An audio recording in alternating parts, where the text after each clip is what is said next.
Okay, so there will be spoilers for Rogue One, a Star Wars story in this video. You've been warned. And secondly, full disclosure, this is a negative review of the film. Now, I've noticed something on the internet that everybody knows. When you give a review of a film, especially a franchise film with a religiously devoted fan base like Star Trek or Star Wars, you tend to really tick those people off. This isn't my intention, I assure you. If you like this film does not stop being the film you liked because I disliked it. So good for you if you enjoyed it, but I didn't, and here are my reasons. Firstly, when it comes to Hollywood blockbusters these days, the overly hyped, heavily marketed extravaganzas, I feel as if collectively film audiences have become so jaded and so disillusioned that they've lowered their standards. Quality is in very short supply nowadays, you may have noticed, and it's all about safe prequels, reboots, franchise movies, sequels. They give us what we got before in a slightly different form. It's like we know going in that we're going to see something we've seen 1,000 times before, effectively a derivative work, repackaged with limited ingenuity and zero imagination. We accept this because it almost seems unpopular to disagree and dislike something that has been so utterly rammed down your throat. TV ads, billboards, merchandise, sponsorship tie-ins, toys, wall-to-wall TV specials, it's a big deal. People get caught up in the hype and the atmosphere. Rogue One is a derivative work. I think you'll have a hard time arguing to the contrary. And some of you might say, well, so what? That doesn't mean that it isn't good. And I would argue that derivative is rarely something that can be described as a positive description of an artistic work. You claiming that this is a good film when you know this is a formulaic rehash of previous Star Wars films is a sign that you've surrendered to the mediocrity of the big Hollywood hype machine. You think this is a great film. Okay, can you give me some context here? Because I can give you context for what are clearly great films, historically, that broke the mold in terms of cinema. You want to talk about good sci-fi films? I can give you context for good sci-fi films, including the original Star Wars film.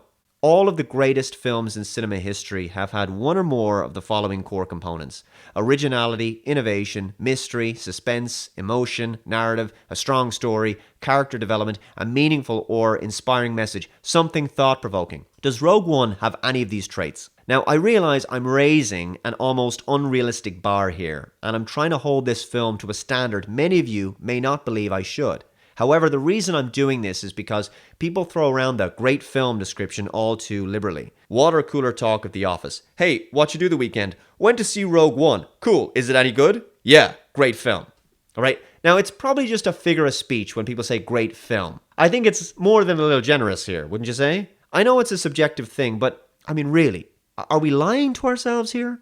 Are people happy with a cookie-cutter film that follows the same plot, structure, tone, style, and formula of the previous films? Because that's what this is. This film is not deserving of praise beyond the level of its technical delivery. By that I mean, this is a competently directed, acted, and produced film. It's well edited, despite a lull in the opening 70 minutes or so. It's well paced. From a purely aesthetic perspective, it is professionally polished as a production. Everything else about this film, including the character plot lines, the action sequences, the plot developments, the villains, the motivations of the characters, both good and bad, the challenges faced, the outcome of the film, all of these elements have been seen, have been done, and have been done better in previous Star Wars films. So the story: Jyn Erso is a young girl whose father is a research scientist forced to work on the Imperial military's Death Star weapon. Yes, this is a prequel, and we are once again paving over old story ground. Star Wars seemingly unable to move forward and reinvent itself. Same old, same old. So long story short, it's the same broken home, lost child, difficult upbringing, estranged father, parental issue theme that Star Wars uses in almost every film in the franchise, including the last one with Rey. She grows up to be a strong, independent, tough chick who can beat up guys 5 times her size, because there's no difference biologically between men and women, as we know. The bad guys want to build the Death Star that we know gets destroyed in the next film, which is the first film, A New Hope.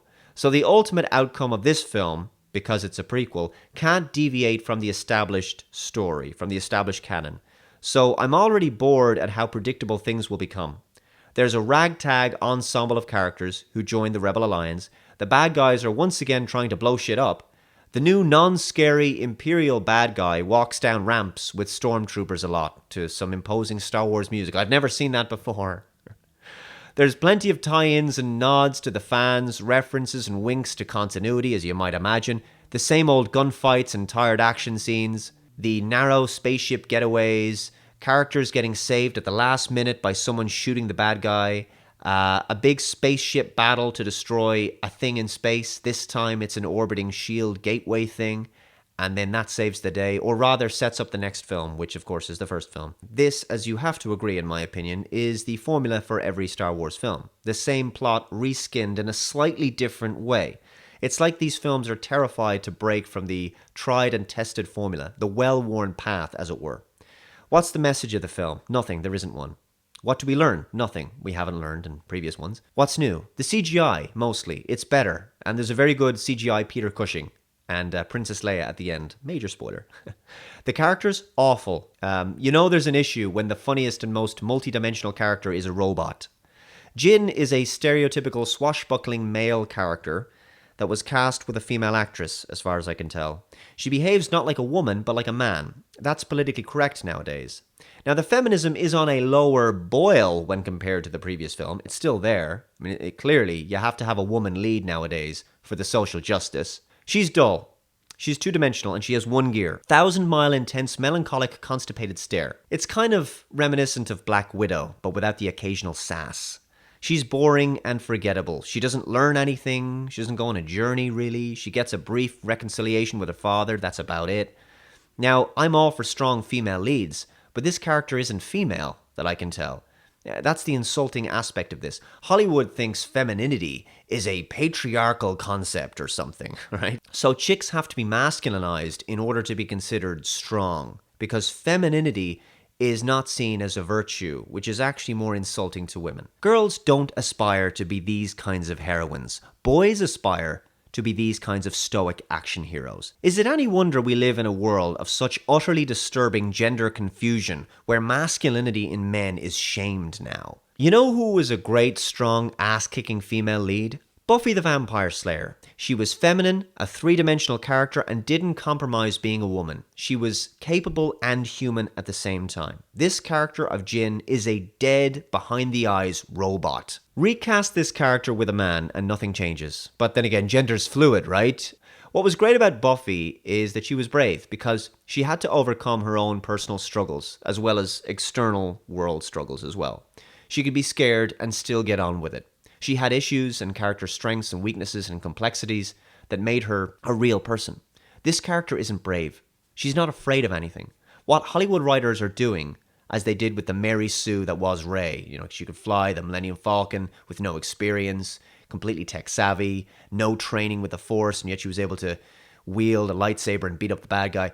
What they're saying is that women must be perfect in every scenario, that they can never be scared, incapable of saving themselves, weak, in danger. They can never be put in these positions. And as a result, they become so perfect as to be unrelatable at an emotional level. So they're caricatures and not characters. The same goes for the male lead. He's crap, completely. And by the way, on that subject, do you remember what J.J. Abrams said in the previous film when they were casting Force Awakens? This is his quote. "We wrote these characters, but when we went to cast it, one of the things I had felt, having been to the Emmys a couple of times, you look around that room and you see the whitest fucking room in the history of time. It's just unbelievably white. And I just thought, we're casting this show and we have an opportunity to do anything we want. Why not cast the show with actors of color? Like, not for sure, and if we can't get the actors who are great, we shouldn't, but why don't we make that effort? Because it wasn't written that way, and isn't that the cooler version of doing this as opposed to saying, this is an urban show? It fucking kills me when they call something an urban movie like it's a separate thing, like it's that thing over there. Okay, so this film takes that anti-white philosophy to the nth degree, especially being anti-white men.